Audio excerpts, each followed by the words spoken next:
Welcome to the second episode of our discussion. We still have our usual guests, the experts, Mr. James Dawson, MTN Heroes of Change 2017. You are welcome, sir. Thank you. How are the traffic children doing? The traffic children, some of them have finished school, and some are still in school, and some are also doing some work at their communities, wherever they are. Okay, let's get the ball rolling. How can family planning and reproductive health services support sustainable population growth, and what obstacles do they face? Family planning supports health and population because the two of them are bedfellows. Now, family planning is a system where people have to give birth, but they must separate these children or the child from one another for at least 1, 2, or 3 years. Now, the health system has a duty, especially for male and female counseling, to learn how to separate their birth. Because medically, when children are born so close to each other, there's a tendency of health problems, especially on the mother.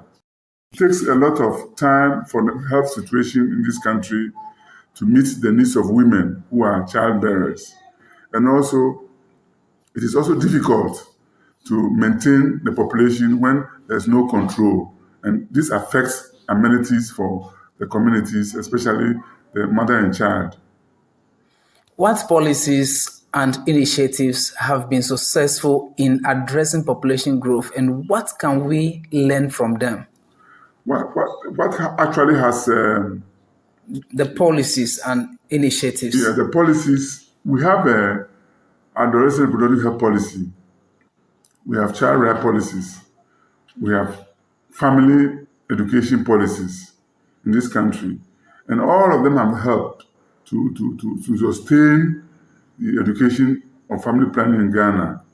But the issue is that due to hardship and difficulties of people due to poverty, it's difficult for people to actually adhere to this tenet of these policies. How can we balance individual freedoms with the need for population management, and what ethical consideration come into play? Now, this thing can be balanced. That is when the family life or the parents are seriously brought into family planning issues. The mother and the father must be involved, especially the young ones who are getting married, who want to have children. They must always be well educated into the family planning issues so that they can be well educated, so that they can know the future, what it entails when you have more children, where you can have few children and put them into school, otherwise they become wayward, or they become traffic children, or send them to child labor and give them poor education. What role can technology play in addressing population growth, and what innovations hold promise? Technology has already been invoked for family planning. There are so many contraceptives which are being used. We have the Depo-Provera, we have condoms, we have IUDs, we have all those materials that have been produced by technology over the years. And when people are educated to use those things, we can have a situation changed by them adhering to family planning and using of this technology. And also, the issue of drugs, like abortion and family planning, is very bad.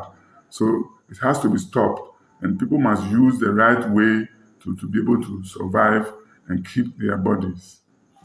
How can we engage communities and inspire action on sustainable population growth, and what role does advocacy play? And advocacy is a key to population growth. Advocacy, the laws are there. Family planning laws, reproductive health, adolescent reproductive health laws are all there. And these laws has to come to play.